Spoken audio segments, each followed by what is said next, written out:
Al igual que los demócratas cristianos, Rodrigo Borja era un convencido de la función ideológica de un partido. Con Izquierda Democrática, el partido político más grande y organizado del país en ese tiempo, intentó el proyecto socialdemócrata.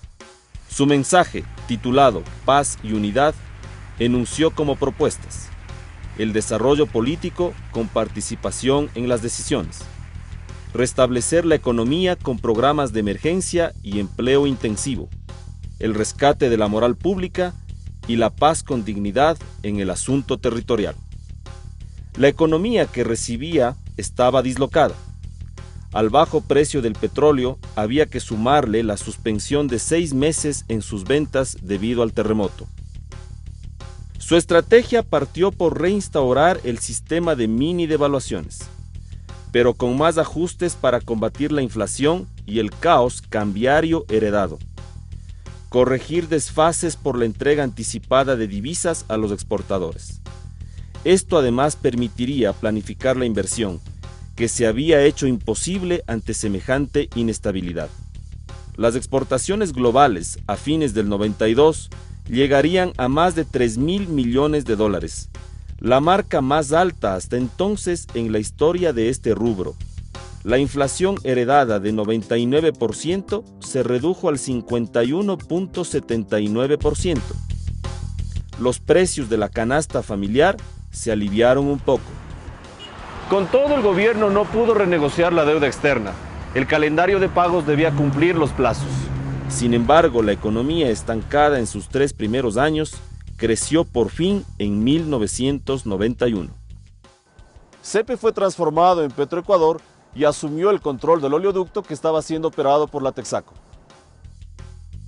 800.000 ciudadanos, especialmente los sectores campesinos que nunca tuvieron electricidad, se la dimos en nuestro gobierno. Dimos a 1.100.000 niños escolares todos los días del año desayuno.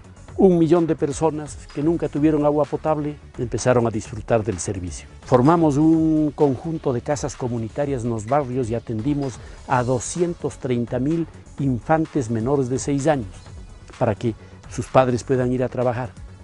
Además, la asistencia médico familiar a 1,5 millones de ecuatorianos, el mejoramiento carcelario, el relleno en los barrios pobres de Guayaquil, la gigantesca alfabetización de adultos, inversión en educación básica y campañas de vacunación infantil. A pesar de estos esfuerzos y logros, la izquierda democrática comenzó a debilitarse en las elecciones intermedias. Lo único que aliviaba al presidente y a su partido eran los escándalos en el Congreso, que para su fortuna desgastaban a una oposición incapaz de llegar a acuerdos. Nunca antes el problema con el Perú estuvo tan cerca de ser resuelto. El arbitraje papal parecía ser la salida al antiguo conflicto. Las mismas relaciones con los Estados Unidos se simpatizaron, pero ni por eso la deuda externa fue aliviada en el calendario de pagos. Borja había recuperado la economía y controlado relativamente a la oposición, cuando emergió ante la historia un protagonista político que nadie previno. El gobierno había asignado 60.000 hectáreas a 12 comunidades de guaraníes cerca del río Napo. El 28 de mayo, 80 personas ocuparon sin violencia el templo de Santo Domingo. Inmediatamente, miles de indígenas tomaron Quito, Cotopaxi, Tungurahua, Chimborazo, Bolívar y el norte del Cañar. Pedían tierra y riego, financiamiento de la medicina indígena, educación bilingüe, autonomía del mercado indígena y declaración del Estado plurinacional. Como trágico resultado murieron 2 indígenas y 14 policías. 16 militares fueron secuestrados.